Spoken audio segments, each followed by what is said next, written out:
You know, it's funny how silence can say what words never could. When someone leaves or pulls away, we're often tempted to chase, to fix, to explain ourselves into being understood.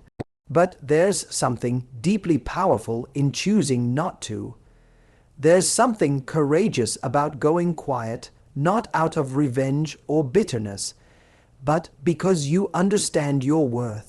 That's when the real shift begins, because the truth is, sometimes people only understand your value when they no longer have access to it. When your voice stops echoing in their phone, when your name isn't lighting up their notifications anymore. When the comfort of your emotional availability vanishes, that absence, it becomes a mirror, and in it, they start to see everything they took for granted. It's during that space, those days or weeks or months of silence, that reflection happens, maybe not right away. At first, they might feel free. They might convince themselves that the distance is what they wanted. They might even distract themselves with work or someone new. But distractions fade, and when the noise settles, the reality creeps in. You're not there anymore. That emotional connection they used to rely on isn't just on pause, it's off.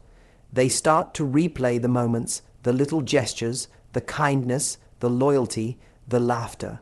The way you made them feel understood. The things they thought would always be there. And suddenly, it's not so easy to pretend it meant nothing. See, when you go no contact, you remove the emotional safety net. You're no longer cushioning their fall. You're not reminding them of your love or making it easy for them to stay emotionally lazy. You're not patching up their doubts or tolerating their confusion. You're not helping them navigate what they want. That silence forces them to face themselves without the comfort of your reassurance. It leaves them alone with their choices, and for many people, that's when the realization hits. Maybe they lost something real. Maybe they misunderstood your silence as indifference until it started to feel like loss. Now here's where it gets interesting. You didn't say a word, but everything changed because you gave them what most people can't handle: distance. Not because you're playing games, but because you finally decided to stop negotiating your worth. That silence. It's confidence, it's boundaries, it's saying, if you want access to me, you have to value me. And for someone who was once used to your attention, your check-ins, your empathy, that sudden quiet shakes their world a little.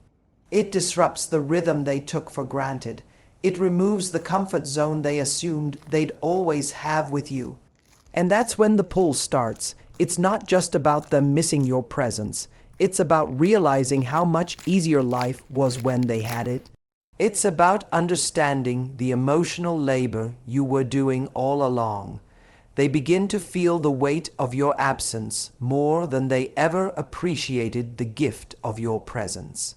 Because while they were focused on their freedom, you were focused on your healing.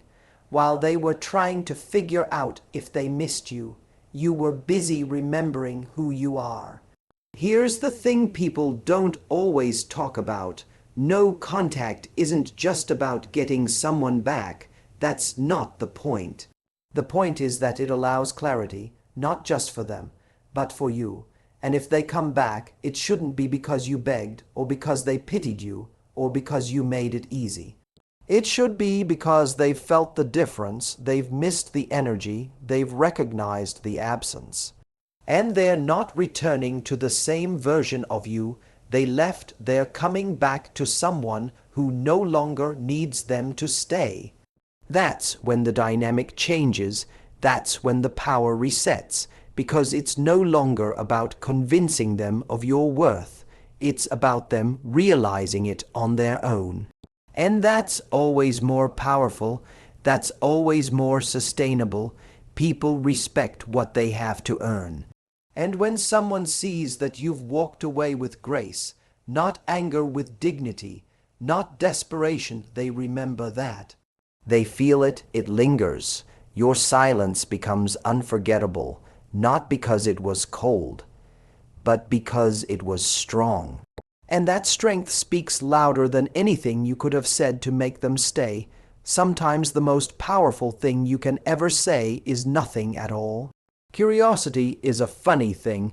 It sneaks up on people in the quiet. The moment you stop reaching out, the moment you go silent, the mind of the other person starts doing something unexpected. It begins asking questions. Questions they never asked when you were available. Questions they didn't need to ask when they had certainty about you. And it doesn't always happen right away, but once it starts, it's relentless. When you break contact and step back, you don't just leave space, you leave a mystery.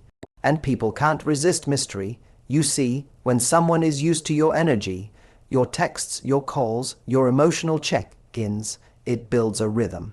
It gives them a sense of place in your life. Even if they weren't giving you what you deserved, they knew you were there. They had that sense of emotional certainty, but when that stops, when you pull your energy back without warning, it's not just an action, it's a shift. And the brain doesn't like loose ends, it doesn't like uncertainty. It wants to know why something changed. It wants to understand what it means. That's where curiosity begins to take hold. At first, they might brush it off. They might convince themselves they're fine, that you're just having a moment, that maybe you'll reach out again tomorrow. But tomorrow comes and there's still nothing. Then another day passes, still nothing, and without even realizing it, they begin scanning for signs. They wonder what you're doing, who you're with, whether you've moved on, whether you even think about them at all. Their mind replays your last conversation, looking for clues. They reread your last message. They wonder if they missed something. Because the silence doesn't just make them question you, it makes them question themselves. People underestimate how powerful it is to let someone sit in the discomfort of not knowing. To stop giving updates, to stop explaining your feelings, to stop over-communicating just to be understood. When you go quiet, you become unpredictable, and unpredictability is magnetic. That's why people check your stories, your posts, your activity, even if they don't reach out. They're watching, not because they care all of a sudden, but because they need to fill in the blanks. Your silence creates a void, and they don't know how to process it, and rather than ask directly, they often try to study from a distance. That's when the curiosity turns into obsession. They may not admit it, they may act aloof. But if you've ever been the one who went no contact, you've probably felt that quiet shift, the energy of someone pulling at the thread from afar.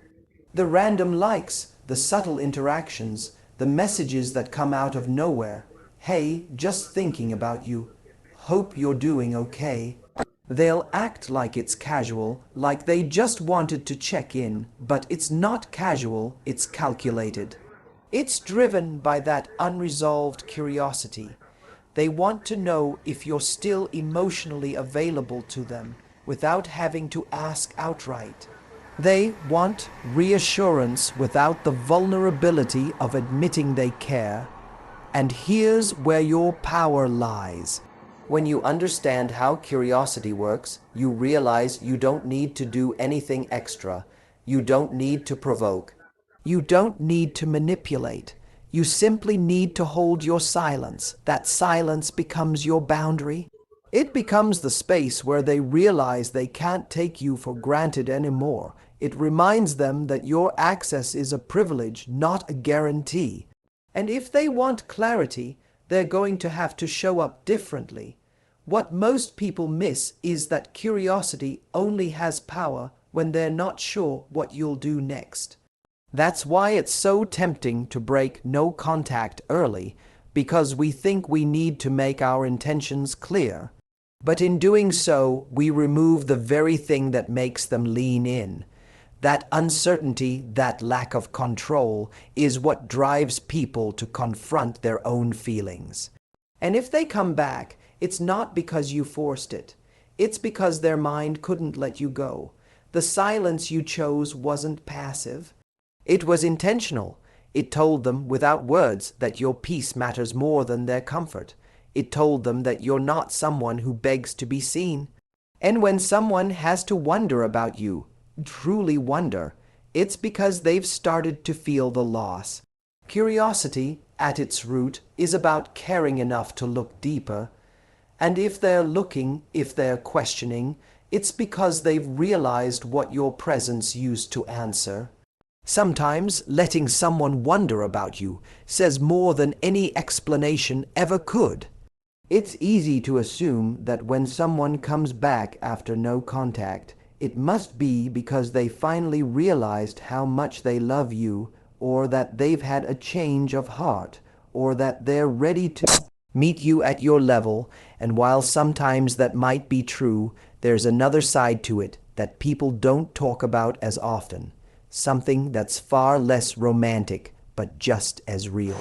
Sometimes they come back not because of love, but because their ego got hit harder than they expected. And that bruised ego can be louder than any heartfelt realization. When you stop giving someone attention they were used to, it triggers something in them. Not necessarily a deep emotional awakening, but a control issue, because people get comfortable with the idea of you being there. They get used to the pattern, the availability, the knowing that no matter what happens, you'll reach out, you'll reply, you'll stay open. So when you suddenly stop feeding that dynamic, when you pull away without warning, they lose that emotional power. And that's uncomfortable for someone who's relied on it. This is when ego steps into the driver's seat. It's not, I miss them because I love them. It's, why aren't they chasing me anymore? It's not, I'm ready to give them what they deserve. It's, how dare they move on without a word. And the hardest part is, this ego-driven reaction can look a lot like genuine remorse on the surface. It can sound like a sincere apology. It can feel like a reconnection. But underneath, what's really going on is that they are trying to restore the imbalance they were benefiting from before. They want back the version of you who was always available, always explaining, always showing up regardless of how little they gave in return. See, control isn't always about manipulation or toxic behavior. Sometimes it's subtle. Sometimes it's just about keeping you emotionally tethered. As long as they know you're still emotionally invested, they can keep one foot in the door without committing, without growing, without doing the work. But when you go no contact, that illusion shatters. You're no longer in their orbit. You're no longer giving them a backstage pass to your emotional world. That's when ego freaks out. That's when they realize they're no longer in control of the narrative, and it eats at them. You might hear from them suddenly, a message, a like, a story reply. It's not always because they're ready to reconnect. It's often a test. They want to see if they still have access. They want to see if their name still lights something up in you. And if it does, that tells them they haven't really lost anything. But if it doesn't, if your silence continues, that's when they panic, because now the control is gone, the dynamic has shifted. You're no longer the one seeking approval or clarity. You're the one holding the boundary, and that can be terrifying for someone whose confidence was rooted in your emotional availability. This is why it's so important to not mistake a return for a reconciliation, because not all returns are rooted in love. Some are rooted in insecurity, some are driven by ego, some are just an attempt to reclaim something that made them feel powerful. And if you're not aware of that, you'll fall right back into the old pattern, thinking it's something new. You'll hand your energy over again, hoping this time it'll be different, when in reality, nothing's changed except the silence they weren't expecting. That's the gift of no contact. It gives you the space to observe, not just their behavior, but your own reactions. You get to watch how they show up when they're not getting constant reassurance from you. You get to see if their return is consistent, or if it's just a moment of panic disguised as interest. And most importantly, you get to decide whether the version of you they're trying to reconnect with even exists anymore. Because maybe you've outgrown needing their validation. Maybe you've evolved past the place where you measure your worth by whether someone chooses you again. Maybe the silence taught you something they never could, that you don't need to be someone's emotional backup plan to be enough. And if they want back in now, it's not because you chased them, it's because they lost something they thought they'd always have. Sometimes when they come back, it isn't about love, it's about losing control. Growth changes everything. The moment you stop chasing and start healing, you become someone entirely different, someone who carries themselves with a quiet confidence, someone who no longer needs to prove their worth to be chosen. That version of you, it's magnetic. And the people who once took you for granted can feel it. They don't always understand it right away, but they sense it. You're no longer the same person who was willing to bend to make the relationship work. You're not the one who clung, explained, waited, begged. You've evolved, and that shift is powerful. When you go no contact, most people expect it to be a tactic, not a transformation. They assume you're just creating space so they'll miss you. They think it's temporary, but what they don't realize is that during that silence, something real is happening inside you. You're doing the inner work, you're reclaiming your time, your peace, your energy. You're building yourself back up in ways that don't include them. You're choosing to become the kind of person who doesn't need closure to move forward, and that kind of healing is rare. It's intimidating. It forces people to see you differently. The growth isn't loud. It doesn't show up in dramatic declarations or forced optimism. It shows up in the small details, in your boundaries, in your stillness, in how unbothered you've become by the things that once triggered you. You stop reacting the way you used to. You stop engaging in the same old dynamics, and that alone is enough to make someone stop and wonder, what changed? Why aren't you affected anymore? Why doesn't your world revolve around them like it used to? That difference becomes impossible to ignore. It's not about revenge. It's not about showing off how fine you are without them. It's about genuinely shifting your focus back to yourself. You stop waiting for their text and start investing in your peace. You stop rereading old conversations and start writing new chapters. You're not doing it for their attention. You're doing it for your own freedom.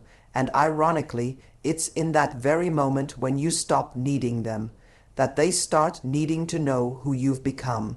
They may have walked away from one version of you, but that's not the version they're thinking about when they reach out. They're reaching for the you who glows differently now, the one they can't read anymore, the one who's no longer predictable. Because unpredictability is attractive.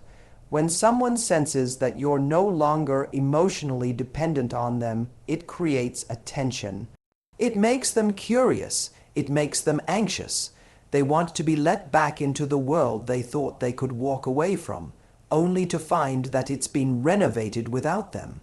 And let's be honest, when they see you doing well, when they hear through mutual friends that you're glowing, laughing, moving forward, it unsettles them. Not because they don't want you to be happy, but because they expected you to stay stuck. They expected you to wait. And now they're left asking themselves why your life seems better without them. That's the part that makes people come back.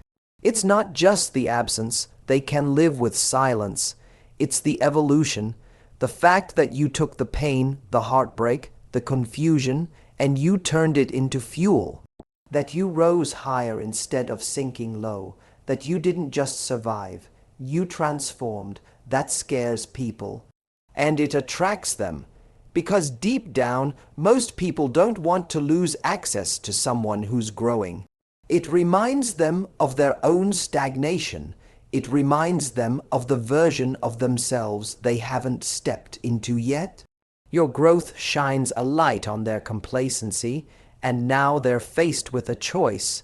Stay the same and risk losing you for good, or rise to meet you where you are now. That's why they return. That's why they reach out with a different tone, with a new energy. Because they realize the door they once left open might now be closed. And if it's still open, it's not the same entrance. It leads to someone with standards, someone who knows their value, someone who no longer needs to be chosen to feel enough. They come back not because they've changed, but because you have. And that version of you is no longer easy to walk away from.